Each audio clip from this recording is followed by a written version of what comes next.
Okay, I know that when we heard of Tia's passing, each of our hearts ached, and the thought that we would never again hear her famous Woody Woodpecker laugh, or taste her amazing chicken flautas, or watch her dance her number one samba, or her one-woman samba again. But it is exactly those wonderful special nuances that made Tia such an important part of each of our lives. For my part, I can barely remember a day growing up without Tia. As most of you know, our family lived next door to Tia for 12 years. When my parents were building their new house next to Tia's tiny magical bungalow on Berry Street, they immediately knew that Tia would become a permanent fixture in our lives. Despite all the disruption to her precious rose garden, Tia guarded the construction project and the construction workers, I might add. My parents' predictions became a reality right from the day they moved in, 2 days before I was born. Mansfield lore has it that Tia and my grandmother almost came to blows fighting over who got to organize the kitchen. And after I came home from the hospital, it was Tia who taught my mom everything she didn't know about taking care of a newborn. Despite the fact that Tia had a full-time job and her own house to take care of, she never failed to show up just when we needed her. I know if my brother Nick was here tonight, he would have many more stories to tell. Even though she called him Gordito, which means something like a little chubby fat kid, Nick, who holds pretty long grudges, couldn't spend a day without Tia. Even after she moved to Houston, he called her so much that my parents had to get unlimited long distance minutes.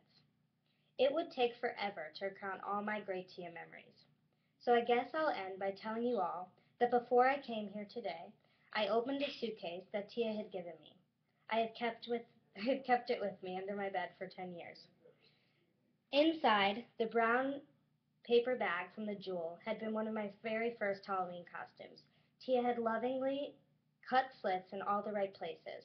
The wrappers from the Maria cookies, the worn Oscar Mayer whistle, which I still carry with me,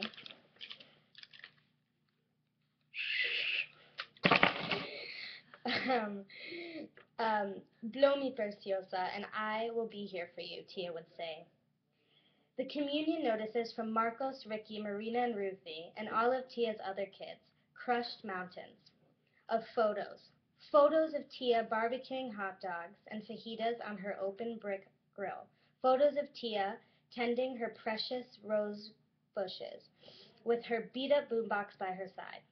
Photos upon photos that could not possibly capture the soulful ethnic music or the fragrant smell of chicken flautas mixed with roses. Photos that didn't begin to portray the thrilling sensation of rainwater between my toes as I flew across Tia's lawn chasing Nick. I could hardly breathe as I placed everything back into the suitcase. I close my eyes and I see Tia everywhere. I hear her voice reading me stories.